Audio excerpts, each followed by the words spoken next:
नमस्कार, मैं हूं दोस्त धनराज ग्रासिया, सामाजिक कार्यकर्ता, पंचायत समिति फलासिया और ग्राम पंचायत गुराड़ और राजस्व गांव बोबरावाड़ा का निवासी हूं। आज मैं विधानसभा जाडोल के जो सरकारी विद्यालय हैं उनके मुद्दे पर बात करने जा रहा हूं। विधानसभा जाडोल आदिवासी बाहुल्य क्षेत्र है होने के कारण अधिकांश विद्यालय राज्य सरकार ने बिना ग्राम पंचायत की भौगोलिक स्थिति का जानकारी लेकर नहीं ली, जिसके कारण गांव के समुदाय के लोगों ने जहां पर उचित लग रहा था वहां पर विद्यालय स्थापित करवा दिए, जिसके कारण वर्तमान समय में अधिकांश विद्यालयों के पास स्वयं की खातेदारी नहीं होने के कारण विकास कार्य नहीं हो रहे हैं। दो प्रकार की समस्या है। एक विद्यालय वन भूमि पर बने हुए हैं और एक विद्यालय चारागाह ज़मीन पर भी बने हुए हैं।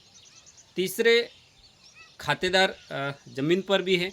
तो तीनों प्रकार के विद्यालयों के पास स्वयं के नाम से राजकीय भूमि में नाम दर्ज नहीं होने के कारण उनको विकास के लिए जो राशि स्वीकृत होती है वो कहीं न कहीं जाके लैप्स से हो जाती है, जिसके कारण इस आदिवासी अंचल के बालक बालिकों को जो भौतिक सुविधाओं के लिए जो कक्षा का निर्माण हो, खेल मैदान हो आदि सुविधाएं उपलब्ध नहीं होने के कारण आदिवासी अंचल के तमाम बालक बालिकों के संवैधानिक अधिकारों का हनन हो रहा है।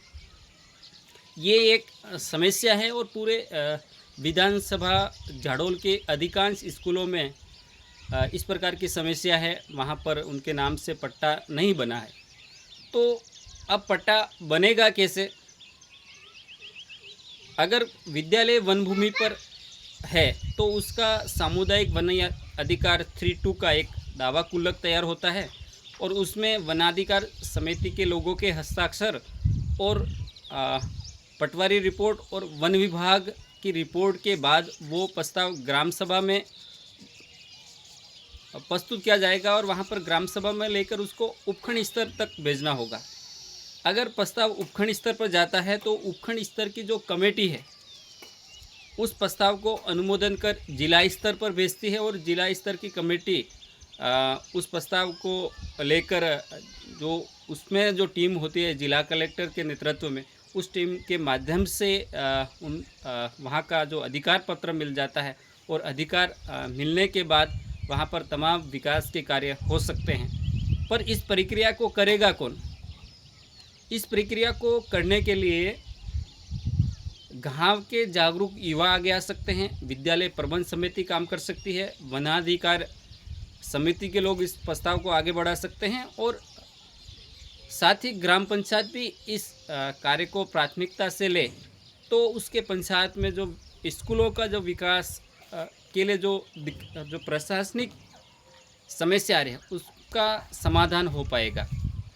तो मैं सब उपखंड स्तर और फलासिया और ग्राम स्तर के जो प्रशासनिक अधिकारियों से अपील है कि इस प्रक्रिया में एक विशेष अभियान की ज़रूरत है और विशेष अभियान के माध्यम से अगर आदिवासी अंचल के विद्यालयों के पट्टा बनवाने की प्रक्रिया को शुरू किया जाए तो निश्चित ही जो इस प्रकार के पट्टे से वंचित हैं उन विद्यालयों को पट्टा जरूर प्राप्त होगा। और साथ ही इस क्षेत्र से राजस्थान सरकार में जो प्रतिनिधित्व कर रहे हैं जनजाति मंत्री बाबूलाल खराड़ी से अपील है कि आपके विधानसभा के जो इस प्रकार के विद्यालय हैं उनके लिए एक जिला स्तर का एक प्रशासनिक आदेश के माध्यम से अगर ये प्रक्रिया शुरू होगी तो निश्चित ही इस क्षेत्र के जो स्कूलों को पट्टा मिलेगा, ताकि जनजाति विभाग का जो बजट है जो धरातल पर क्रियान्वित हो पाएगा। धन्यवाद। मैं था किसी खास मुद्दे के साथ आपके सामने निष्पक्ष बात रखी है। आप इस बात को अधिक से अधिक शेयर करें ताकि जिम्मेदारों तक ये बात ज़रूर पहुंच पाए। जी, तो नंगा कैसे आया?